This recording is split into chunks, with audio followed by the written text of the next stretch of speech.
honorable membre du bureau, honorable député et district collègues, nous passons au point numéro 3 de notre ordre du jour, à savoir présentation et recevabilité du projet d'éthique budgétaire de la province du Congo central, exercice 2023.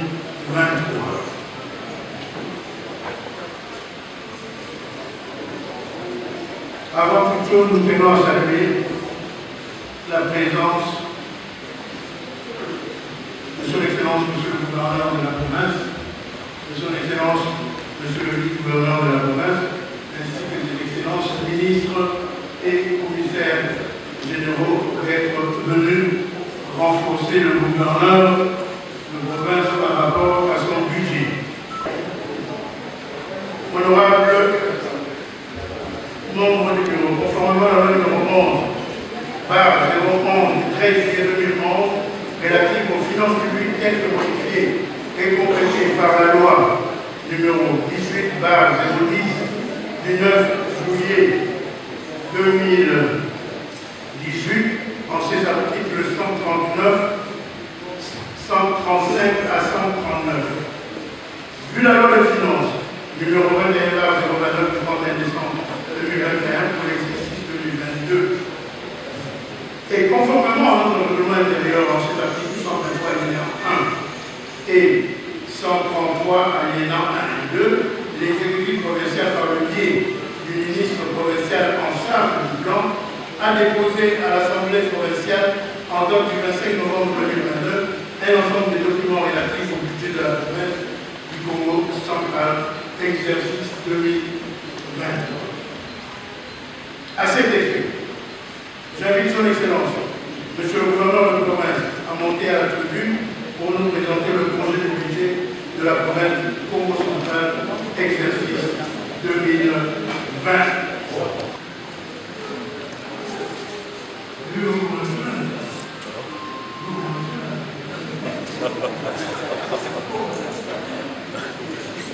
C'est pour le bien de la province. On est difficilement. Honorable membre du bureau, honorable député provinciaux, c'est pour moi un honneur de me présenter une fois de plus devant la représentation provinciale en vue de l'accomplissement d'un devoir important, celui de doter la province de son budget. C'est un honneur doublé de fierté, d'autant plus qu'il s'agit de la présentation du premier édit budgétaire portant budget de la province élaboré par le gouvernement que j'ai l'honneur de diriger. L'exercice auquel m'astreint ce devoir en ce jour cadre avec les prescrits de l'article 197 de la Constitution de la République démocratique du Congo du 18 février 2006, tel que modifié à ce jour, ainsi que les dispositions de l'article 182 de la loi 11/011 du 13 juillet 2011 relative aux finances publiques à l'OFI. Le devoir oral du gouverneur de province, j'invite les honorables députés qui veulent intervenir après le passage du gouvernement. On est difficilement l'honorable Matondo, l'honorable Matoussina. Le travail nous présenté a le mérite d'être apprécié. C'est un travail considérable. C'est comme disent la sagesse Congo. Quand un autrui vous administre un coup, il ne faut pas le considérer comme une pierre. L'honnêteté intellectuelle oblige. Il faut quand même l'admirer. Et c'est un coup qui marche. Voilà. Oui, je voudrais aller tout loin. Je voudrais aussi paraphraser l'ami, l'honorable Mwandamou, qui a parlé de recettes. Parce que nous sommes en train de reformuler ici des recommandations et des questions. Concernant les recettes, je voudrais l'appuyer dans le sens où, honorable président, je voudrais vous dire que depuis que nous sommes ici en 2009, nous sommes bientôt au terme de notre 2019, oui, 2019, Nous sommes bientôt au terme de notre mandat. On n'a pas encore résolu le problème de redevance pétrolière. Et deuxièmement, le problème de Béréco. J'ai saisi ce que l'excellence M. le gouverneur a dit, que nous devons conjuguer les efforts. Nous devons être tous ensemble pour résoudre ces problèmes. Sinon, c'est un échec pour nous. Nous sommes en train de lever beaucoup d'argent. Les amis des sociétés minières à l'Est, si je vois très bien la répartition, sur les 100%, il y a le 25% pour la province, 15% pour les entités décentralisées qui égorgent ces sociétés. Nous sommes une province pétrolière, mais nous ne sommes pas considérés. Et à la création de notre péage, le fait que le Toumba était humilié en disant qu'il voulait voler la population. Et qu'est-ce que la province a fait aujourd'hui? Donc, faisons tout avant de clôturer les mandats, qu'on puisse résoudre ces problèmes. Sinon, ça nous provoque quand même des choses. Nous ne dormons pas bien. Nous avons de l'argent, nous sommes en train de chercher de l'argent. C'est comme une souris dans un panier d'arachide. Vous êtes dans un panier et tant que souris, vous mourrez de faim. Voilà, c'était un point sur ce que le collègue a essayé d'insister, que nous devons, nous voulons les recommandations, mais nous devons savoir les sources de provenance des recettes. Et on ne peut pas aussi oublier amener une sensibilisation pour les taxes foncières. Il y a des grandes maisons ici en Matadi, des grandes parcelles. Mais la fois passée, j'ai vu le service de la DGRDC passer pour la sensibilisation. Moi, je pense que nous devons renforcer cette sensibilisation pour que ces taxes nous reviennent. Mon intervention est axée sur 3 points. Le premier point concerne les infrastructures.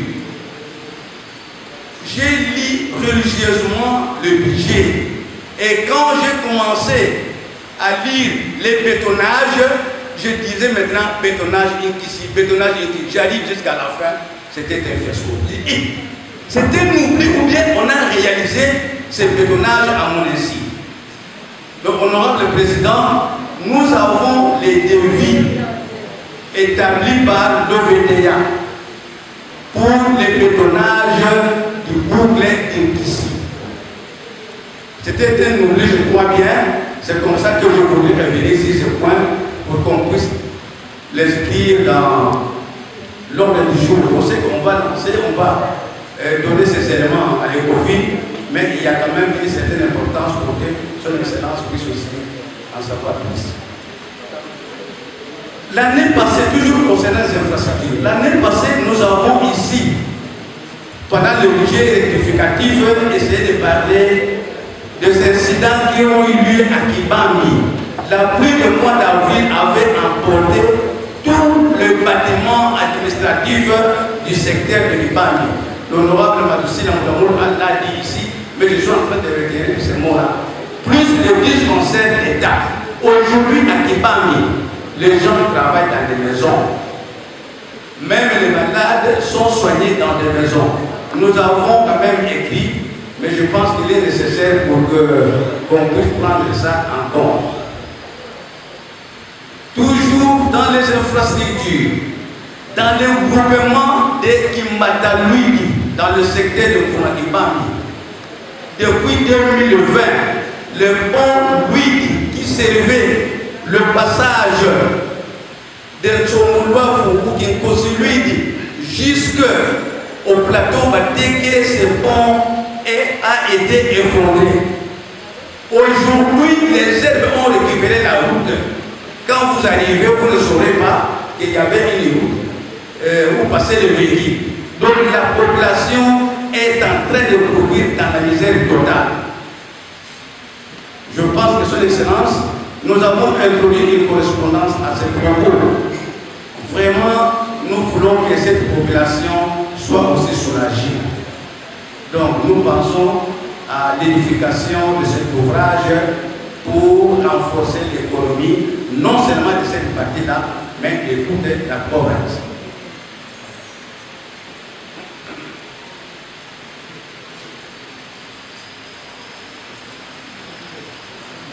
Au deuxième point, nous parlons de l'éducation. Le collègue Ousundoukou a fait allusion à cela. C'est pour remercier son excellence sur l'acte qu'il a posé.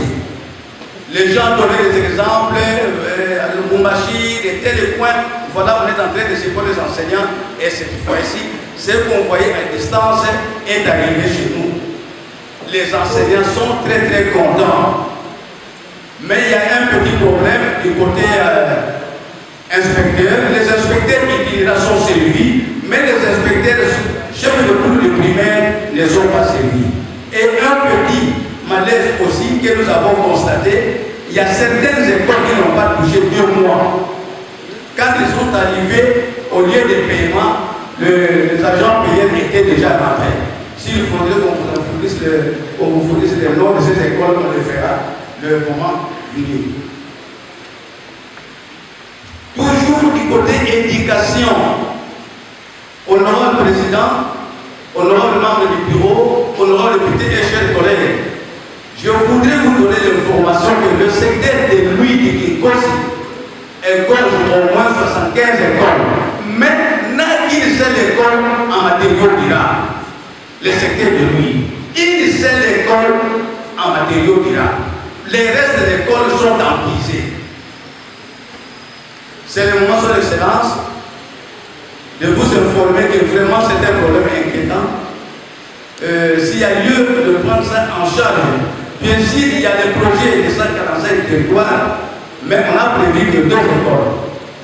Si 75, c'est qu'il y a encore plus de 73 écoles empisées.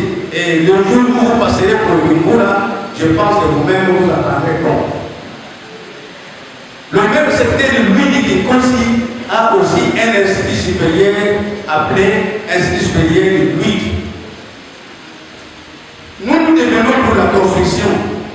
On sait que ce n'est pas notre tâche, mais le moment est là pour vous donner l'information officielle que cette école est en train de nécessiter une construction. Voilà l'information.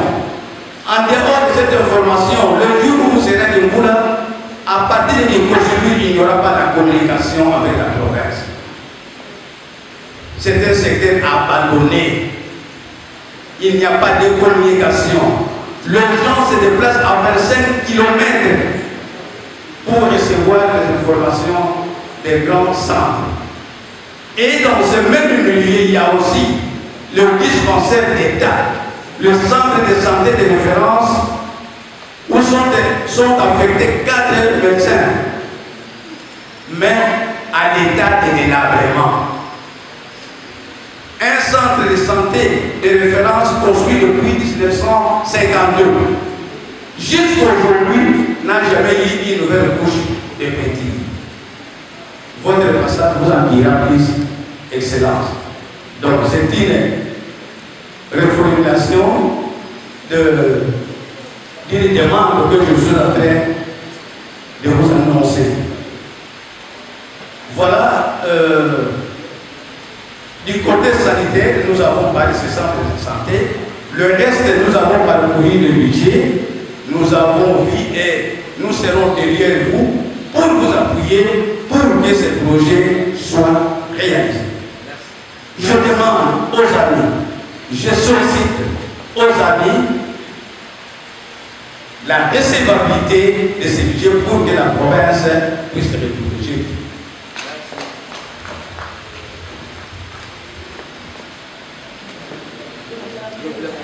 Honorable Serge Avinistan de Kimboula.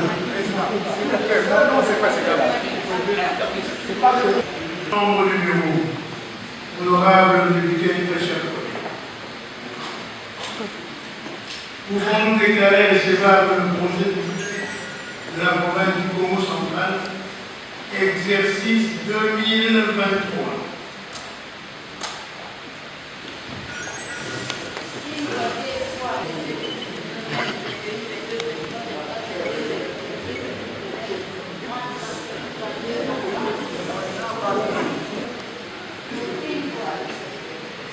Qui s'abstient contre le ministre du budget?